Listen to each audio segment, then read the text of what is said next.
Hi, I'm finally back, and I'm very happy that my wonderful friend Lori is willing to do this again. I got very sick in January. A lot of you know that already. I had pneumonia, and I'm now on a recovery, so that's a good thing. Although if you would have asked me 2 months ago, I would have said, I don't think I'm going to make it this time. I was extremely ill. But anyway, this is what life does. So I'm still here. I hope that everybody is happy and well, and that you're able to adjust to this new normal that we're now dealing with. The story that I'm going to tell you today is called Tin Box. I wrote that when I was in Nepal in, let me look, I wrote that, in December of 2003. And I'm going to read this to you. Whenever my mother called me Aranka, I knew something was terribly wrong. My given name, which I loved so much, seemed to have been relegated to something strangely negative, some sort of punishment.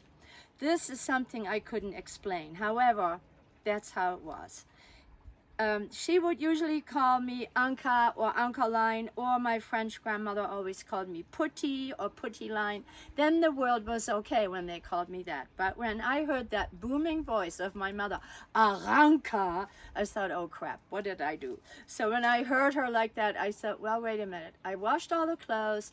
Our little cottage is clean. I cleaned above the door frame like she told me, under the fridge, behind everything. That I did all my work in the garden. I didn't know what I could have done that made her mad, but I could tell, oh boy, she was not in a good mood. So I thought, well, I better just go as soon as I can. When I caught my first glimpse of my mother, my heart was already pounding and about to explode in my chest. Seeing her with her eyes shooting lightning bolts across the room made me realize that, oh boy, this time I must have done something extremely horrible. The air in the room seemed heavy, and I was almost paralyzed by the weight. My mother had the ability of making the whole room incredibly angry, heavy with rage, almost vibrating with energy about to explode. Just as quickly as this explosion would appear, it would go away as though nothing had happened, simply a summer thunderstorm with lightning and thunder, only to leave behind a calm, beautiful, and content countryside. She had been shouting my name so much that even my father had gotten up from his Sunday afternoon nap. His hammock was still swaying between the big pear tree on one side and the smaller apple tree on the other side in front of our house. It was just as well that Papa was there too, because when I really trespassed and done something that my mother got totally infuriated with, I had always turned into, yeah, your daughter. And my father would say, yeah, I know. So here we were, Papa and his daughter. My mother tried to calm herself and very quietly, almost whispering, asked me what had happened to the contents of that tin box. It had arrived in a care package from the United States. Among the powdered milk, eggs, coffee, sugar, and a small sewing kit, there was a brown metal box with silver writing. It said Hershey. I had no idea what that was. My father's eyes had lit up, and he said to me, oh, wait till you open this. You're not going to believe what's in there. It turned out to be chocolate, real chocolate, little individually wrapped bars. What an incredible treat. My mind wandered off to escape the moment, back to a more pleasant memory of the only other time I'd ever had chocolate. The first time I saw my father, I was almost 3 years old. He was in a huge green army hospital tent. He had been wounded severely this last time. A bullet entered the upper part of his right arm and tore the muscle apart. Everything there seemed to be green. Green metal nightstands, green beds, green blankets, except for his ration of 2 small brown and silver Hershey chocolate bars. They were definitely not green. He had saved them for me in the top drawer of his nightstand, just for me. He was a kind-looking man with sort of doe-like brown eyes that twinkled when he looked at me, and an absolutely enormous smile that lit up his every every pore in his body. It was just amazing. My early memories of him were very sweet. I liked him right away, and I felt I had always known him. My mother's voice cut through the silence and jolted me back into our living room. Well, I should have known something like this would happen. What did you do? Wait, oh, let me guess. You gave the chocolate away, right? How could you do such a thing? I don't understand. I know exactly where this will lead to someday. I'll come home and you and your father will be sitting on the front doorstep in your underwear. The house will be empty, the fruit trees picked bare. Between the two of you, we'll end up in the poorhouse. Someday you'll manage to give away absolutely everything because somebody either said, oh wow, I really like that, or you thought that they might need it more than us. Does it ever occur to you, to either one of you actually, to save something for a rainy day? There was that rainy day again. My mother's world was full of days like that. It was 1949 and post-war World War II in northern Germany, and the world as she had known had been totally demolished. She kept on about rationing and saving and building up supplies for hard times. Papa had gently taken my hand and had been holding it for some time.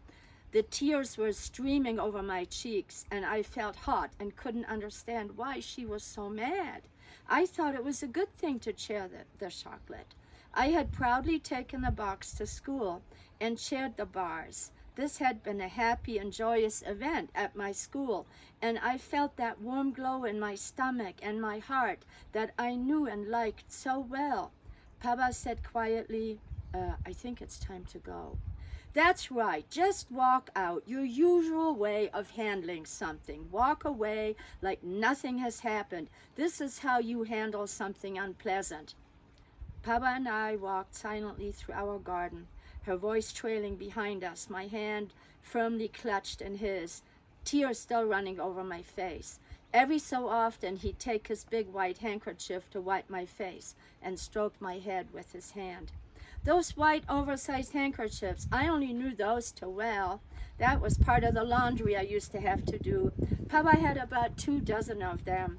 It was my job to wash all the clothes, in addition to, of course, these handkerchiefs. I had a small gray metal wash tub and a gray washboard. It always made me cringe to wash these hankies. Sometimes they were very slimy and it was very hard to wash them to get them clean.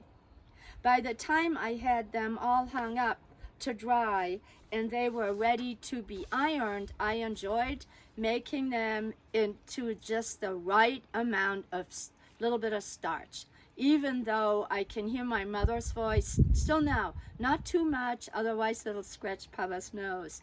And when you fold them all the same way and stack them with a folded side out and then tie a little ribbon around it. Papa will really like that. It was fun to sprinkle them with a little bit of water and then roll them up like little cigar shapes. By the time they were all rolled up, the first one was ready to be ironed.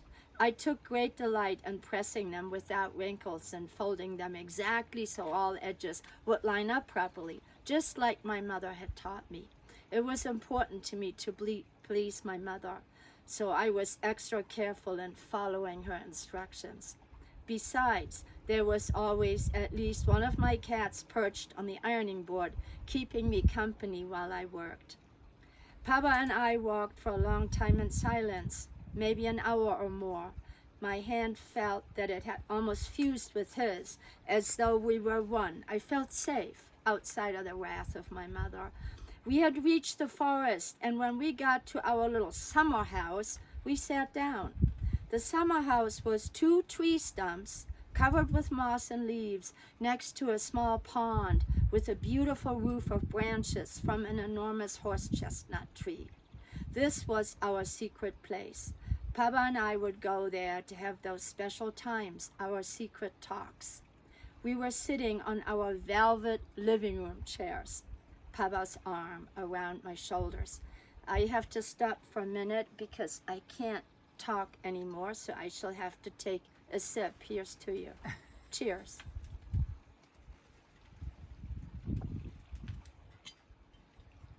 Sorry about that. He had taken a small flask out of his pocket, shiny silver with his initials etched on the front, reminding him of a kinder, gentler time when life had been good. Happy times, plenty of food, wine, dancing, and weekends in the country with his gorgeous wife with the raven hair by his side. The woman he adored, his lover and wife. And she was also a very hard-working businesswoman. They had lived in a lovely, huge apartment in one of Grandpa's houses. All of this now, of course, was just a vague memory, some dream. Had this really happened, or was all that just a fantasy? He took a sip out of the flask and fumbled around in his pocket only to produce a sugar cube. What a curious thing to have in his pocket, I thought. He carefully held it between his thumb and index finger and soaked it with a few drops of the flask content, which of course was cognac. After all, he was French. This had become his friend, his refuge, and it was seldom that he didn't have at least a small amount of what he called the golden liquid, the great healer. When the sugar cube was completely soaked and there was nothing white left, he spoke softly. Here, take this. It's medicine. It'll make you feel better. He would frequently use sugar cubes and his so-called medicine for me, and I used to appreciate this loving gesture on his part. However, I did not like the taste of the alcohol, but I welcomed the attention because it made me feel close to him. After I finished my medicine, he started talking. You know, little one, what you did was a wonderful thing, and I am very, very proud of you. It was kind and thoughtful to take your chocolate to school and to share it with all the other children. It shows that you deeply care for others, and your heart is pure and good and big. Always remember to stay like that. It is very important to share what you have, to give of yourself, and to share food or clothing or whatever you can share, and maybe sometimes just you. Whether it is material things you can give away or give of yourself, always remember to share. Never ever close off your heart, for it will grow hard and bitter and will shrivel up like a flower without sunshine and rain. Your mother means well, and remember she loves you very, very much, but your mother has not always been like this. Before the war, things were very different for her, for me, for everyone. We lived in a beautiful home with everything we needed and wanted. Your grandfather had come to Germany, and in a very short time, he had made an enormous amount of money. He became a multimillionaire. He bought 5 row houses. Each had a business on the ground floor. The other 3 floors of each building were apartments. The attics were full with paintings and rugs, furniture and china, because he had bought at estate sales and auctions, and things of great beauty and wealth were stored up there. You see, your mother grew up in a business household, and she started working already in one of the family businesses when she was 12. She has always worked extremely hard, but also had everything she wanted. Mama and I were happy. We lived with beautiful silver and damask tablecloths. Everything had to be of the finest material. Mama had several pairs of red shoes because she was very particular and wanted everything to match. All her clothes and shoes had to match. It was really sweet. One whole armoire was nothing but shoes. Yeah, and guess what? You ought to come and see me. I got that from my mom. So the abundance of shoes I have, I'm just going to blame on her. We had a very, very good life. We both worked hard all week, but Monday evenings, I would pick her up after work and we would change clothes. We would go out to a lavish dinner of lobster and champagne, and then we would go to a cabaret nightclub. We'd watch a show, and then we'd dance and drink all night, and 5 o'clock a.m., then we would go home, shower, change clothes, have breakfast, and off to work. On the weekends, in the summertime, we would go out in the country and spend our time in an old farmhouse close to a river. We kept our canoe in the farmer's barn. One of the rooms in the farmhouse was ours. We had a little home away from home. When the war came, everything changed. It's very difficult to try and tell you what it was like to live the type of life we had and what it is now. Horrible, cruel things happen, and it tears your soul apart. It feels like you couldn't possibly survive it, but somehow you do. But nothing can ever be the same. There is a great, great void that is in your heart after an event like that. I don't like to talk about it because it is too hard.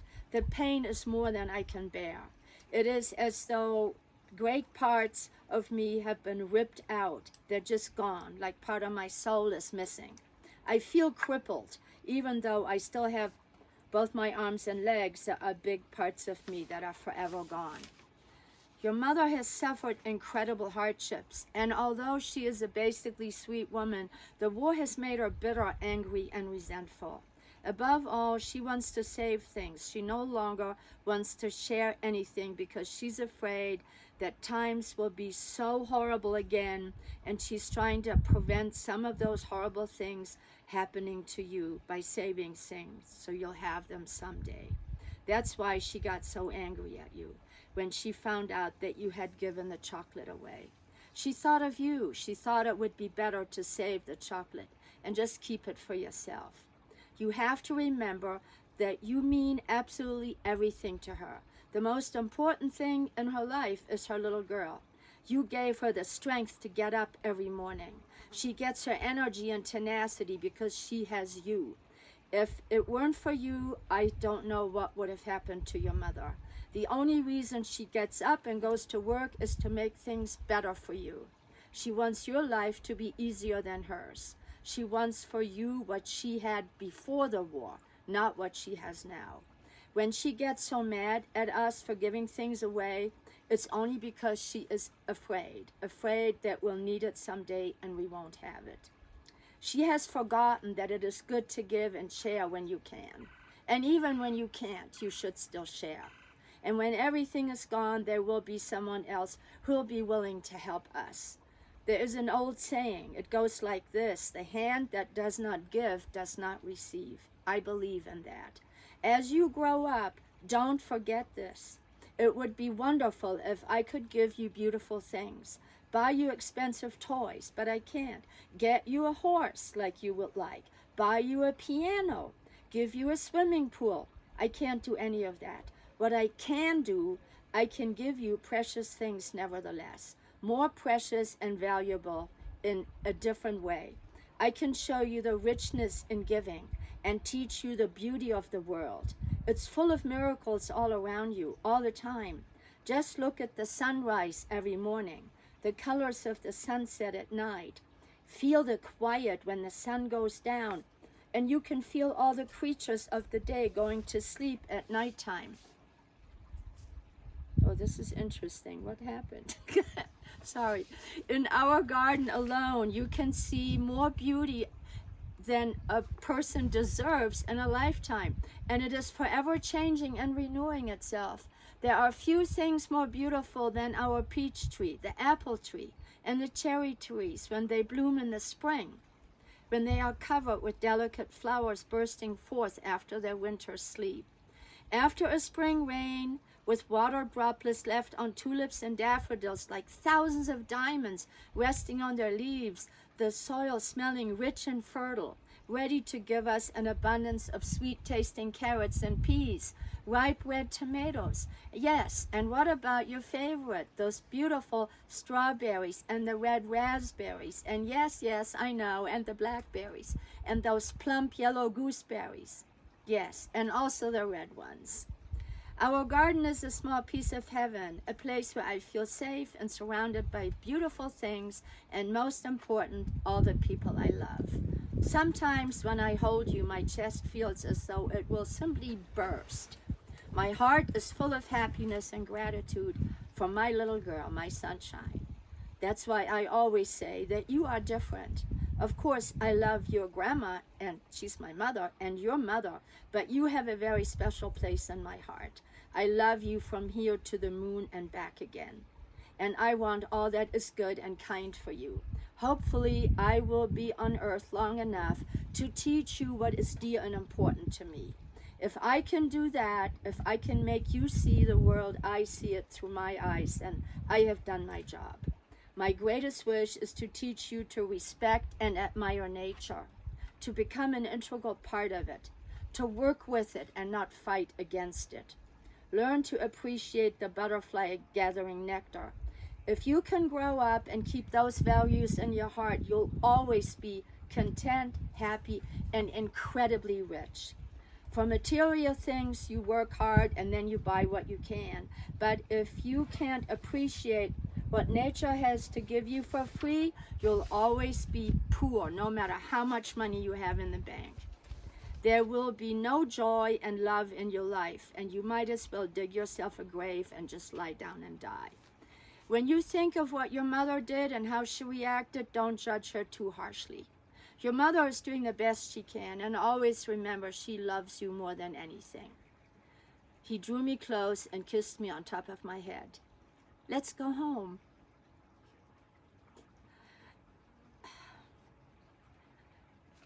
Sorry. Years later, when I moved to the United States, I have no longer seen the silver and brown Hershey's tins. However, I still see the wrappers of the chocolates, so sometimes when I'm standing in line at the checkout stand in a grocery store, and I see the familiar Hershey bars, it's as though time stood still. I promised myself I wouldn't do this. I'm sorry.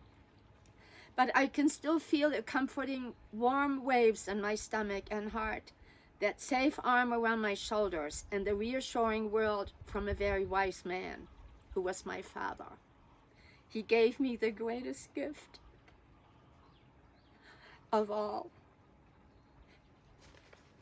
I'm sorry. He showed me that with love in your heart, you can go through anything. Thank you.